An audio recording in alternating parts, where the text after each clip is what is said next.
أعوذ بالله من الشيطان الرجيم.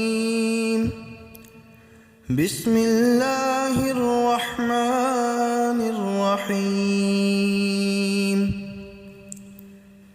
تبت يدا أبي لهب وتب، ما أغنى عنه ماله وما كسب، سيصلى نارا ذات لهب وامرأته حمالة الحطب، في جيدها حبل من مسد.